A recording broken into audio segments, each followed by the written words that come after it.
pas les réclamer. Maintenant, il revient dessus. Mais qu'est-ce qu'il lui faut de plus?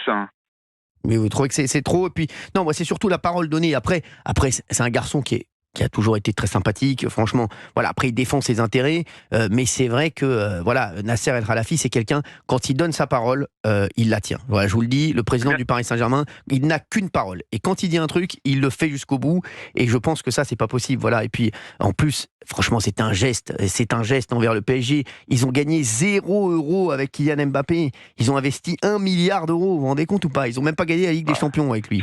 J'en suis bien compte, mais d'un côté, quand on voit la saison qu'ils ont fait aussi, faut pas s'étonner.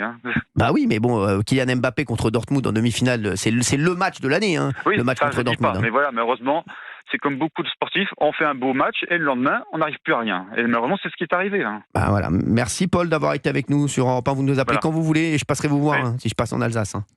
Pas de souci, bon, c'est vraiment un coin paumé. Ne vous En tout inquiétez cas, pas. une chose que je voulais vous dire, Cyril, Oui, Paul. votre émission, je l'approuve à 100% depuis que vous l'avez commencé. Elle est super, elle est géniale et franchement, j'apprécie tout ce que vous dites dans les débats. Eh ben merci Paul. J'espère que vous n'êtes pas le seul. En tout cas, on est beaucoup à penser pareil. On essaie de se battre pour la liberté d'expression. Vous savez, on essaie de nous faire taire, comme vous le savez. Merci Paul d'avoir été avec nous sur Europe 1. Il faut, parce que notre liberté est en train de partir et des gens qui se battent pour la garder comme vous, ça fait plaisir. Eh ben exactement. Non mais je vous jure, parce que les gens, et ça me fait plaisir que vous disiez ça, Paul. Les gens pensent, mais vous savez que moi, et je le dis, vous savez que si c'était que de moi, si j'avais pas de conviction, et je vous le dis, Paul, moi j'aurais fait que du divertissement, vous savez, j'aurais eu plein de travail.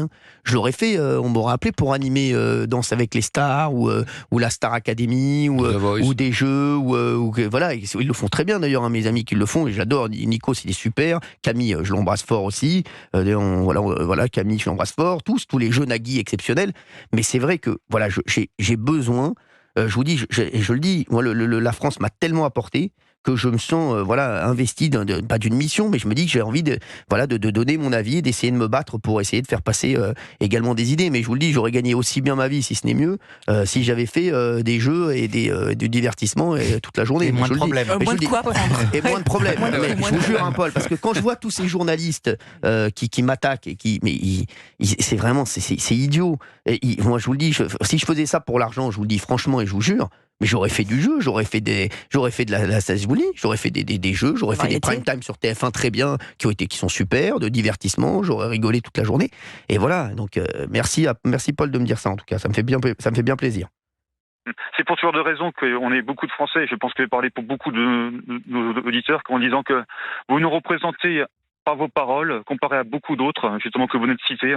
Mais qui sont super, ils font très bien leur travail, et je comprends tout à fait leur choix, et je me dis qu'ils ont peut-être même raison, et vous voyez, parce qu'au moins ils ont moins de problèmes. Donc vous voyez, Paul, ils ont peut-être raison, ils font très bien leur taf, ils font des jeux, ils font des prime time, ils sont super, ils sont tranquilles, et voilà. Et pour ces raisons-là, vous parlez en notre nom en général, et vous acceptez de prendre tout sur vous. Il faut vraiment du courage. Merci beaucoup Paul d'avoir été avec nous sur Europe 1. Vous nous appelez quand vous voulez, merci. Je vais avoir également du courage à écouter l'avis de Géraldine Maillet dans un instant sur Kylian Mbappé. Eric est avec nous également sur Europe 1. Merci Eric d'être là. Bonsoir Cyril, bonsoir à vos invités et puis bonsoir à tout le monde. Écoutez, moi si vous me posez la question, ce que j'entends, je trouve que son image elle est quand même assez ternie depuis quand même quelques mois, je dirais. Entre les consignes de vote qu'il a passées aux dernières élections, je trouve ça complètement déplacé. Il y a eu ça aussi. C'est vrai qu'il y a eu ça aussi, Eric. J'avais oublié ça, Eric. Alors que pour moi, et d'ailleurs, j'ai rencontré Rabiot dans un restaurant cet été. Il a été exceptionnel, Rabiot. Griezmann aussi. Griezmann et Rabiot, pareil. Absolument. Franchement, voilà. Et j'avais oublié ça, Eric. Merci de me le rappeler. Je pense qu'à ce niveau-là, il avait peut-être un devoir de réserve. Maintenant, il peut très bien aussi parler de l'affaire Comines qui nous choque, qui choque toute la France. Ça, par contre, on les entend peu ou pas du tout. Vous voyez, ça me déçoit.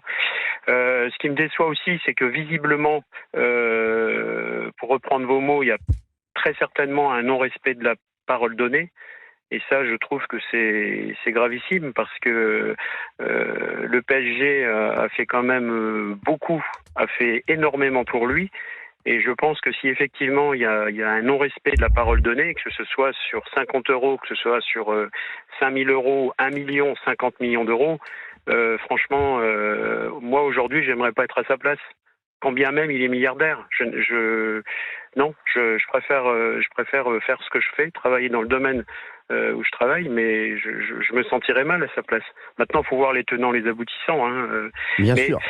je voudrais juste ajouter une petite parenthèse dans le sens que je pense que le PSG à ce niveau-là a quand même pas forcément a été quand même un petit peu léger parce que vu les sommes que ça représente, c'est 40 ou 50 millions d'euros. Moi, je pense que c'est du verbal. Exactement. Il aurait fallu je pense écrire les choses. Je pense qu'ils auraient dû. Ils avaient. Je ne doute pas que le PSG a quand même des avocats d'affaires justement pour. Mais je peux vous dire un truc, Eric, que moi qui connais bien Ouais. le président du Paris Saint-Germain, Nasser El Khelaïfi, même il y a deux choses, parce que vous pouvez revenir aussi sur le contrat de Kylian Mbappé. Kylian Mbappé qui s'en va libre du Paris Saint-Germain, on se dit tous c'est impossible. Comment le Paris Saint-Germain, avec le joueur peut-être sur lequel ils auraient pu gagner le plus d'argent de tous les temps, Bien sûr. l'ont laissé partir même- libre. Et je vais vous dire, c'est fou, Eric. C'est même étrange parce que moi, je suis aussi chef d'entreprise. Si j'avais, ça ne se fait pas dans nos entreprises, bien évidemment, artisanales. Mais je veux dire que à la place, si j'avais été aux commandes du PSG, je pense que je l'aurais vendu 1 an avant la date fatidique. Mais et j'aurais récolté. vous voulez que je vous dise, Eric, ça Ouais. c'est aussi la gentillesse et la confiance de Nasser El Khelaïfi. Nasser El bien Khelaïfi, sûr. il aurait Bien sûr. jamais pensé, croyez-moi, que Kylian Mbappé allait lui faire un tel coup de Trafalgar. Je vous le promets. Je pense c'est un garçon, Nasser El Khelaïfi, qui est profondément gentil. Je vous jure que c'est vrai.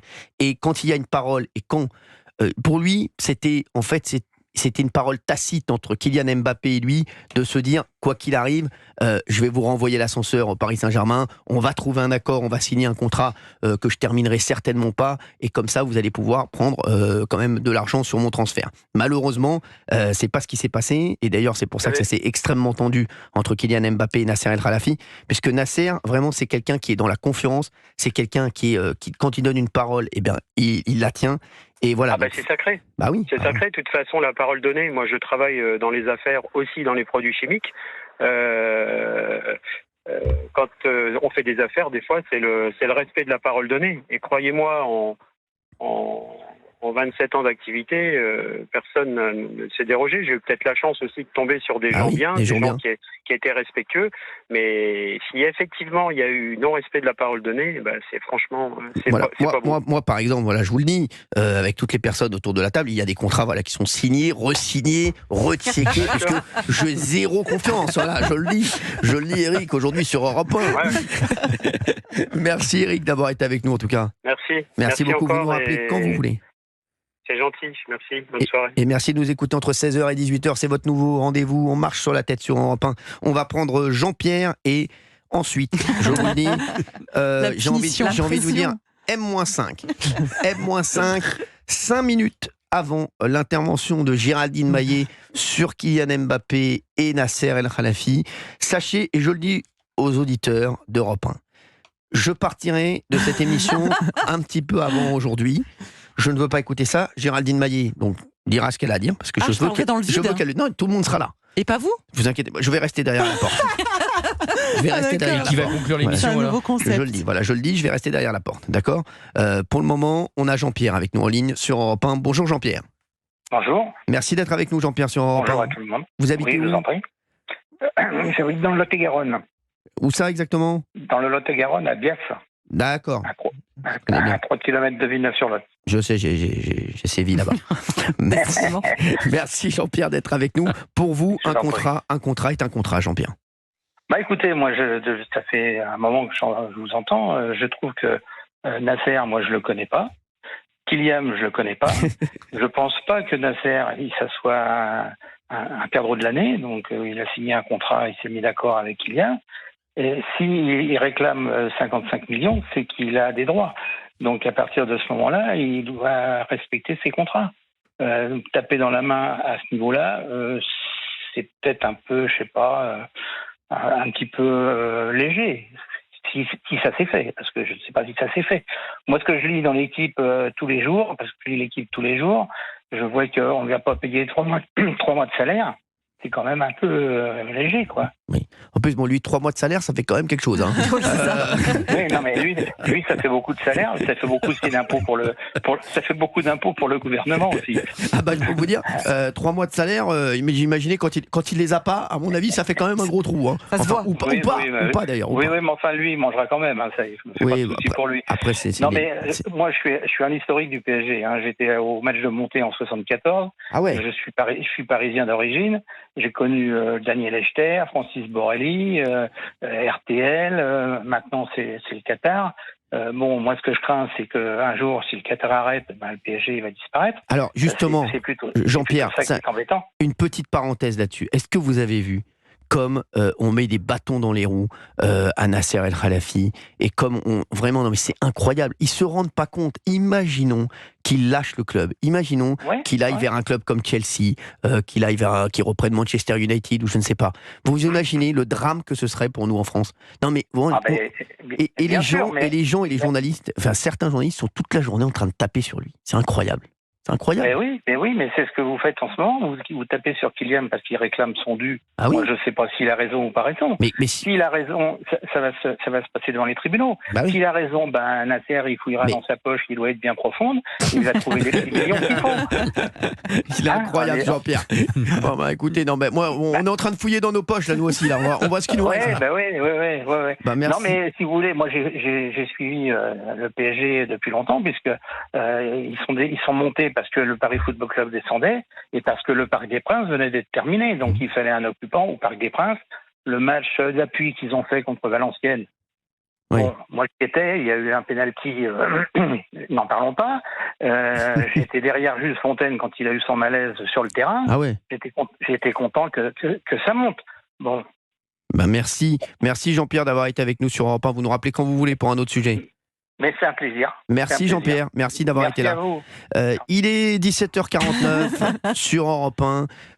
Géraldine Maillet va donner son avis sur l'affaire Nasser El Khelaïfi, Kylian Mbappé. Je rappelle que Kylian Mbappé réclame 55 millions d'euros au Paris Saint-Germain. 5, 4, 3, 2, 1.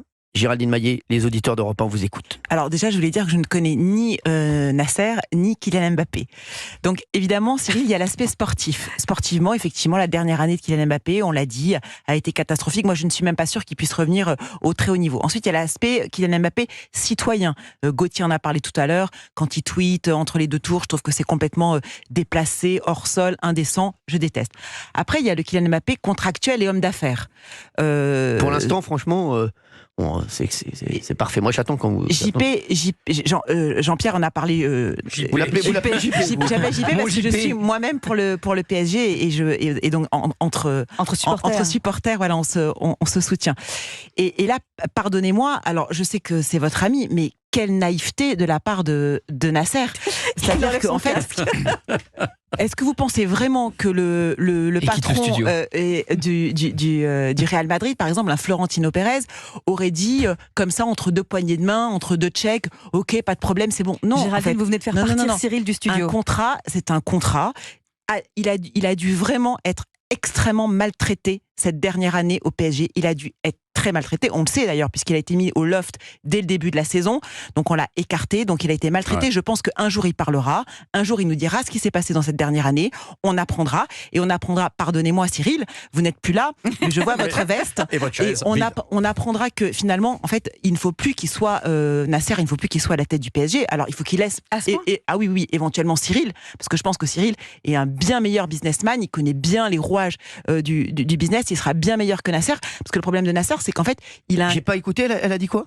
Que vous seriez un meilleur président que Nasser. Ah non, franchement non, je serais jamais un meilleur président que Nasser. Le problème de Nasser, c'est le prince, parce qu'il a un chèque à volonté. En fait, il paye, et en fait, il ne gère pas bien. Donc tu dis que Nasser est naïf ? Non, pas du tout. Il n'y aura jamais un meilleur président que Nasser. C'est mieux qu'un compétent. Je peux vous dire, heureusement que Nasser El Khelaïfi est là, et heureusement que Nasser El Khelaïfi a investi en France et est là au Paris Saint-Germain, parce que franchement, je vous le dis, sans lui, on serait vraiment...